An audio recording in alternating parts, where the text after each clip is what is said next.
back in action. I wonder how much time we lost.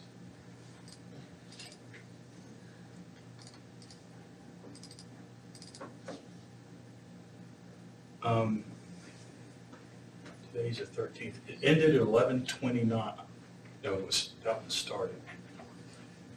Ended at 11:11, so we just lost 20 minutes. I don't know why it does that. If it goes off again, remind me to check something. There's something I can do to try. But I don't want to mess with it while it's running. So we did Hess's law. That's Hess's law. Hess's law is just saying basically that if you have these reactions that you can add up to another reaction, you just have to add up the enthalpies of those reactions. Following those rules, you multiply through by a constant, or you swap it around and change the sign. Enthalpies of formation is another way to do it. There might be a chart here. If there is, again, don't memorize. All right, they're probably just going to tell you as we go, or maybe there's an appendix. But I didn't see a chart earlier, so. Yeah, there you go. These are enthalpies of formation. All right.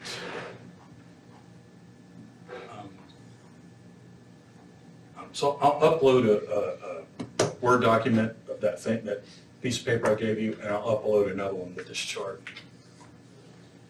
For some reason, I think I get this far today. We're moving along, so. All right. All right, so think of it like this.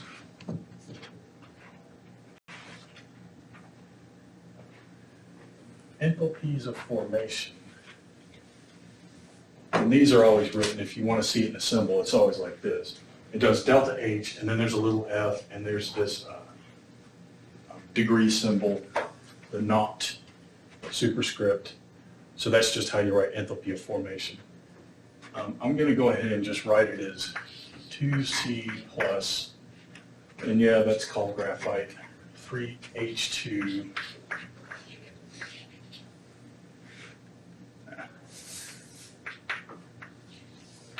1/2 O2, and all of those things come together just right to make C2H5 OH, ethanol. And it's balanced. Negative 277.7.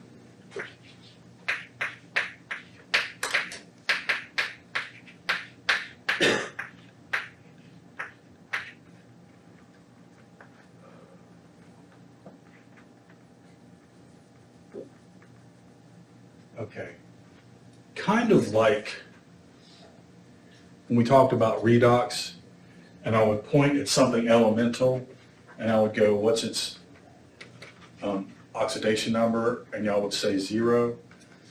The enthalpy of formation of an elemental thing is always 0. If I went about the trouble of going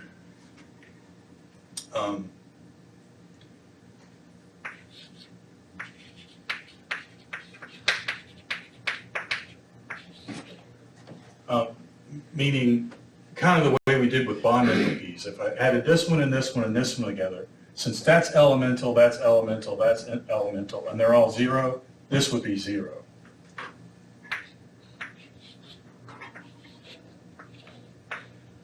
So what's the enthalpy formation of this? Well, it's whatever you need to put there to get that number. And what number would you put there? It would be positive 277.7.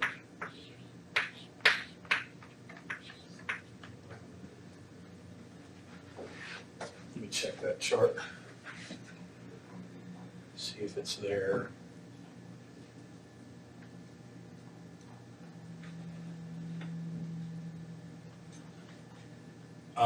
Yeah, okay, so there's a positive negative sign that I shouldn't explain it this way.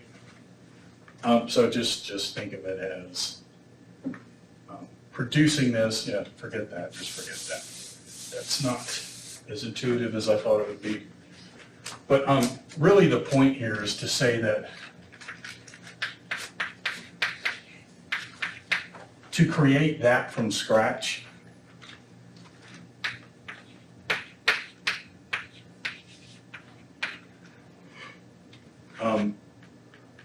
negative 277.7, why does that seem backwards? It did show negative in here, didn't it?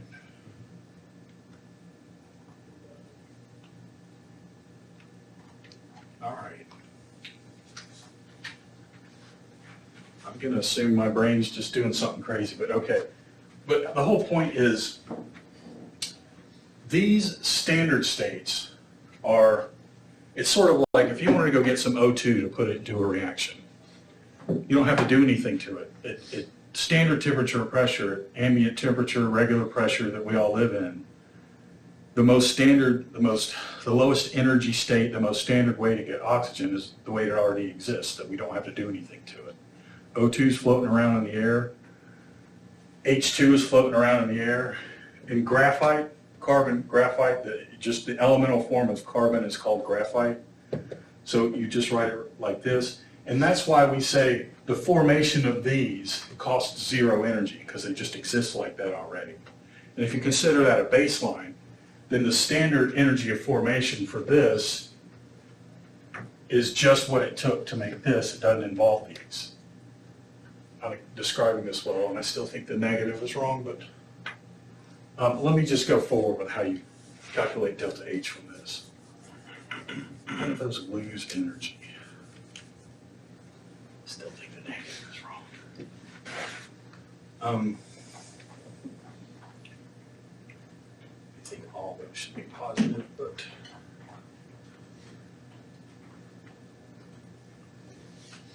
all right. So this is similar to Hess's law.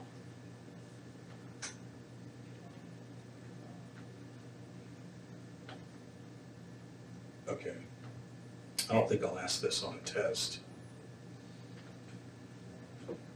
But what you're looking for to decide whether it's a chemical reaction that shows a standard formation, you need elemental reactants to make your product.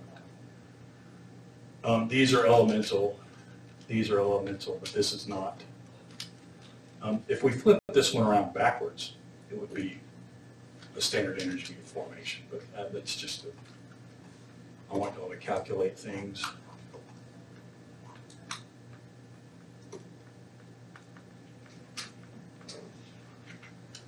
Okay, this is very similar to what we did before. Negative 1 mole.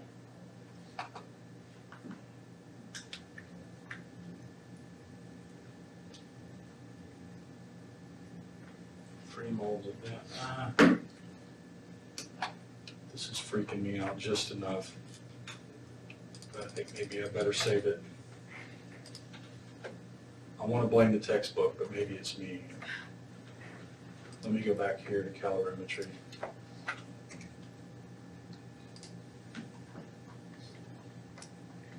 All right.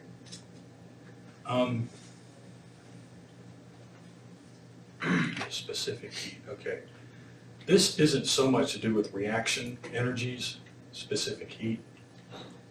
Specific heat and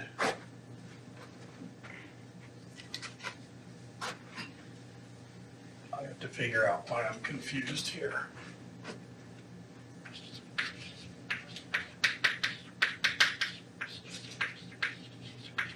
Specific heat and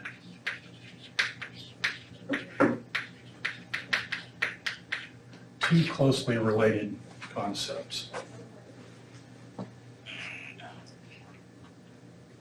I want to explain this without calorimetry.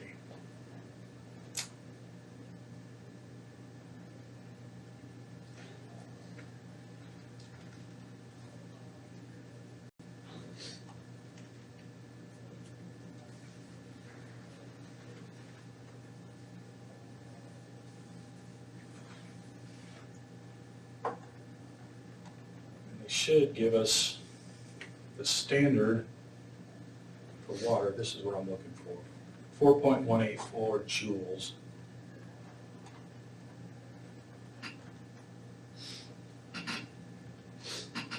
Give me a straightforward question.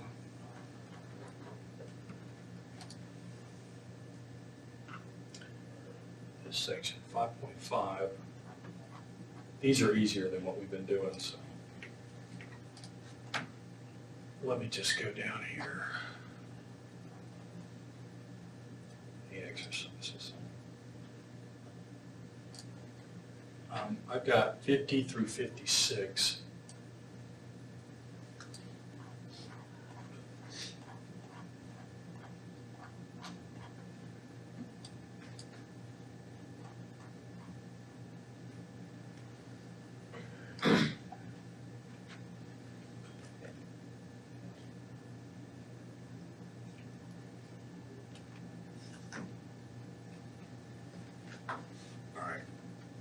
Look at D here. Look at D. D. How many kilojoules of heat are needed to raise the temperature of 10 kilograms of liquid water from 24.6 to 46.2? Okay. And I'm dealing here with specific heat. 4.184 joules per gram per degree C. That's a standard number for water. Every substance has its standard number. It's a different number for steam, and it's a different number for ice, but this is for liquid water. I won't make you memorize any of these, just be able to use it.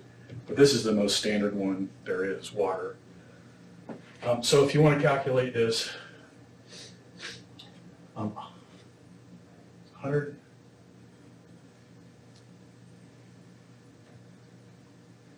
Yeah, 10 kilograms of water. All right, so to do this,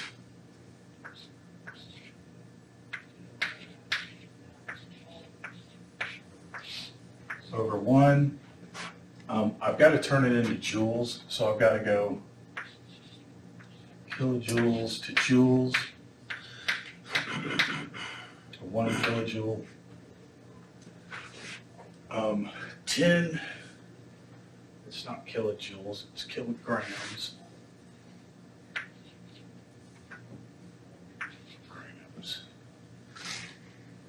Kilograms. Okay, and I have to multiply by delta T. They're giving us degree C here. The delta T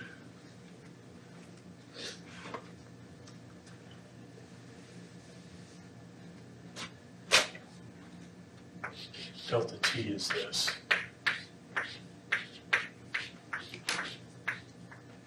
That's temperature final minus temperature initial. Final and initial, this is the way any delta is really calculated. Like, if I went into downtown Gainesville with 15 bucks in my pocket, and I came back with only $10, what you would think of as my delta would be, I'll say, delta money, $, equals -5. That makes sense, right? Because I'm down $5. The only way you're going to get -5 is to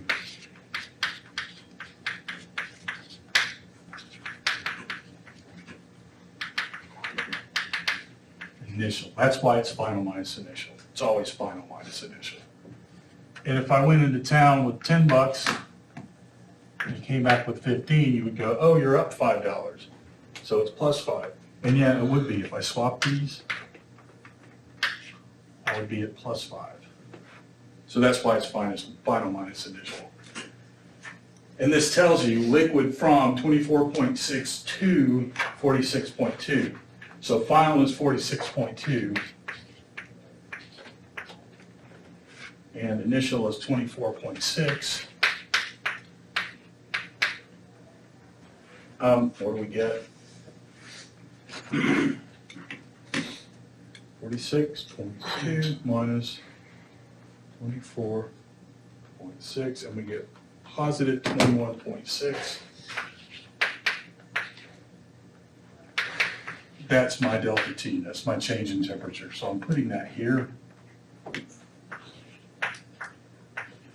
And that's in degrees C. So as long as everything cancels, we should end up in joules. Kilograms, kilograms, grams, grams, delta T. So given the standard specific heat,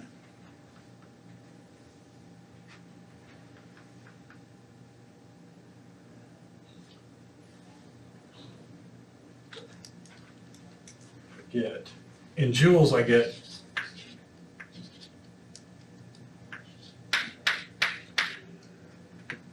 I gotta have three significant figures, so it's really 904,000 joules, and I could go 904.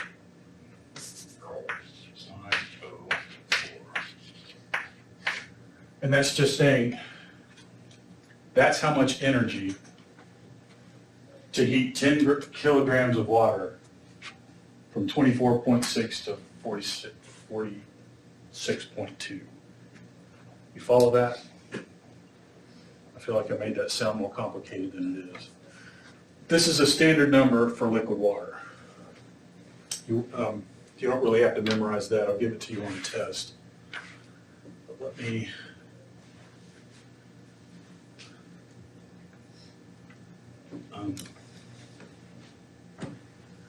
the difference between heat capacity and specific heat, and then there's molar heat capacity.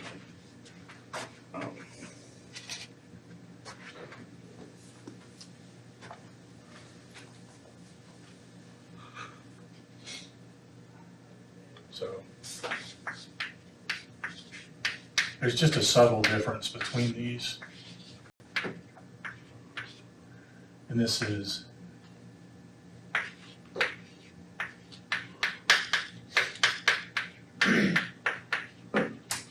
specific heat of liquid water. It's joules, it's energy per gram per degree C. So look at C, what is the heat capacity of 185 grams of water?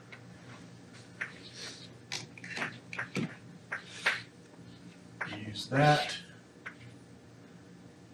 grams, degree C, and 185 grams.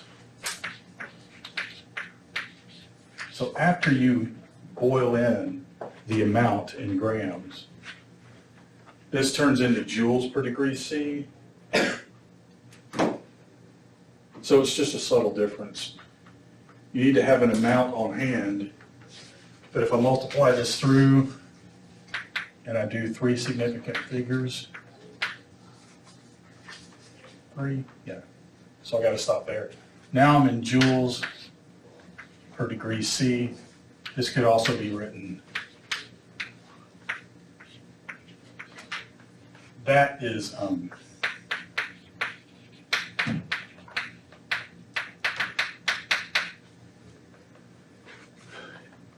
this is called specific heat, although to me this seems more general and that's more specific.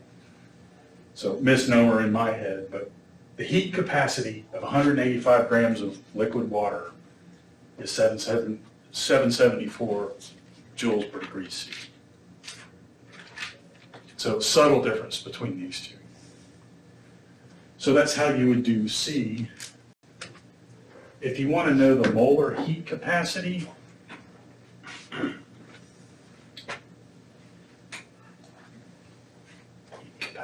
molar heat capacity.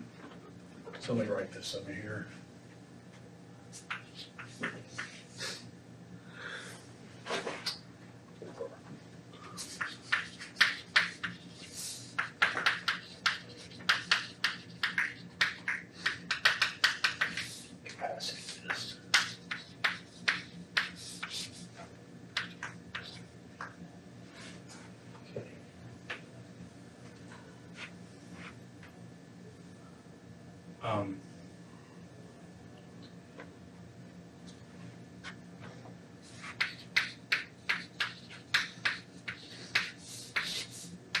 gram. So the amount here is expressed in grams. So you get heat per amount per change in temperature. I sometimes just write delta T here. But if you want to do this molar, you've got H2O, so you've got oxygen, you've got hydrogen, there's two of them, times 1.01 equals 2.02 plus 16 grams per mole. So if I want to turn that into moles,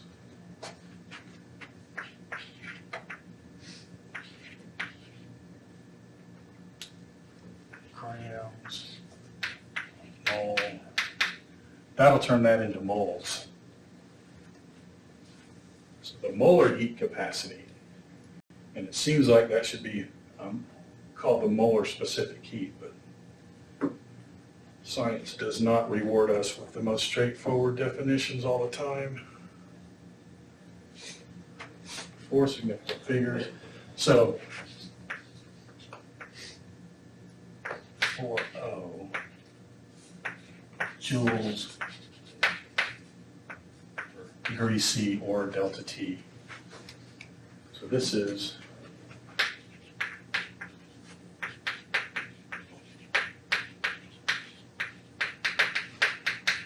molar heat capacity. So 3 different ways to measure how much heat it takes to change a certain substance, X degrees. 3 different ways to do it. This saying, what is the specific heat of liquid water? It's not for you to calculate, it's just to know. It's 4.184 joules per gram per degree C. Oh, I just did one that's red. I shouldn't have done that one.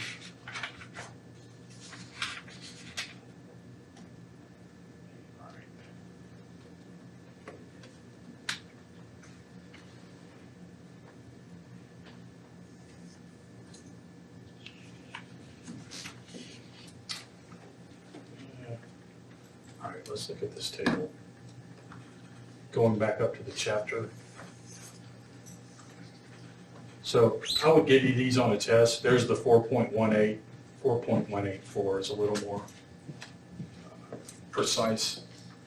But just to say it out loud, for N2, which would be a gas, so let's say you had gas in a chamber. So the amount of energy it takes to raise 1 gram of, they've got this in K, but it's the same thing as C. Let me explain that before I go on.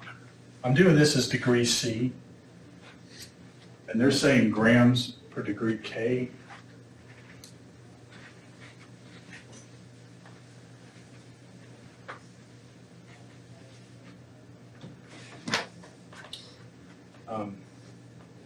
When we go from, if you want to get to K from degree C, you add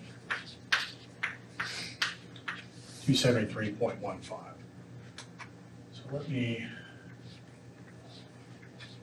So converting between degree C and K, the increments between the degrees are exactly the same. So if I had, let's say that's 50 degrees C,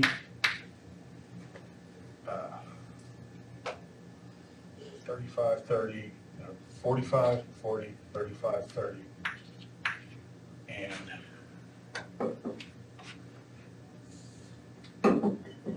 273.15 plus 50 .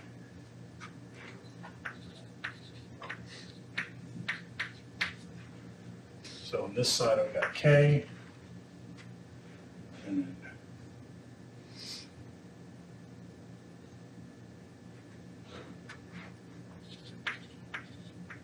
so if I use that equation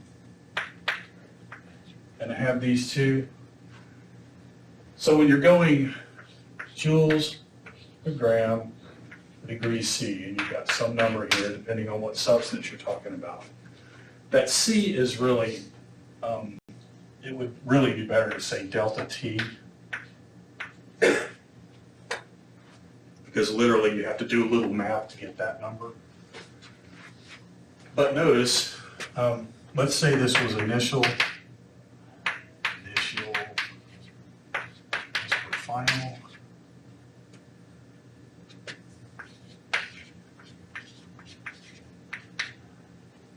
Backwards. Final minus initial equals 20. So I would have 20 degrees C here and some number of grams here if I wanted to calculate something. All right, but now let's do 323.15 minus 303.15. What's that? Now I'm making y'all do math in your heads. 20K. And that's my point. It doesn't matter whether you use degree C or K. Once you calculate the delta, it's going to be the same no matter which of these scales you use to measure your system. So the fact that they're putting K here, it doesn't change these values because any delta on that scale is going to be the same. So to summarize what I just explained, the specific heat of liquid water is 1.81. Jesus, I'm losing it. 4.184 joules per gram. But it just so happens that it's also 4.184 joules per gram per degree K. Because of what I just showed you, since these are deltas on their own scales, and the increments are the same distance on those scales, the delta you'll get will be the same. So these are literally exactly the same. You get the same numerical value for both. So don't be confused that this says K. That dash should really be a dot. I've never seen a dash there. Okay, so those standards and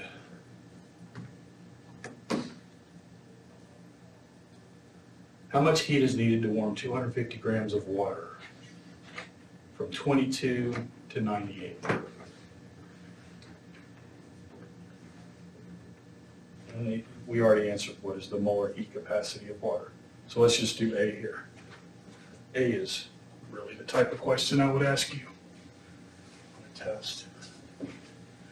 So I'm going to give you 4.184. Let's use 4.184. I don't know why they... I'm going to keep my units, joules per gram, degree C,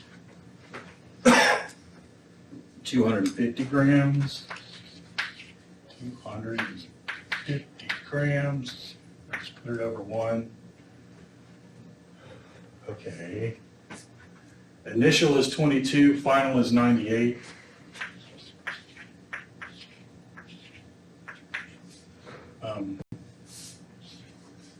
Is that right?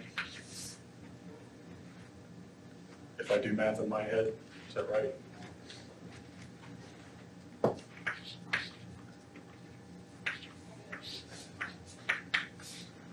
That'll do it. That's how much heat in joules it takes to raise 250 grams of water 76 degrees. Change 76 degrees.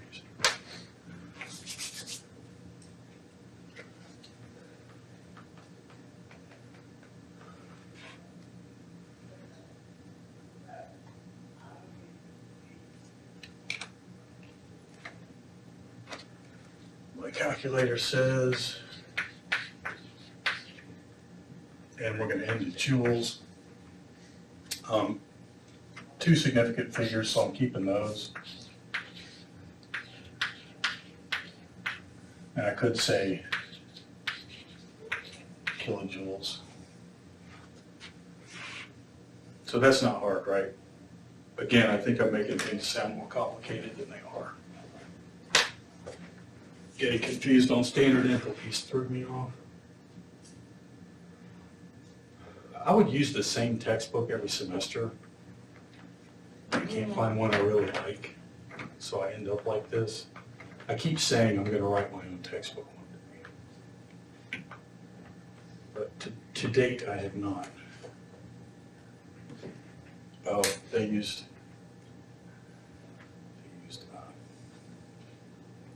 exponential notation. And a few minutes ago, I calculated this, but I used 4.184, and I used 18.02, so mine was a little more exact. But there's other variations on this. There we go. Let's do this.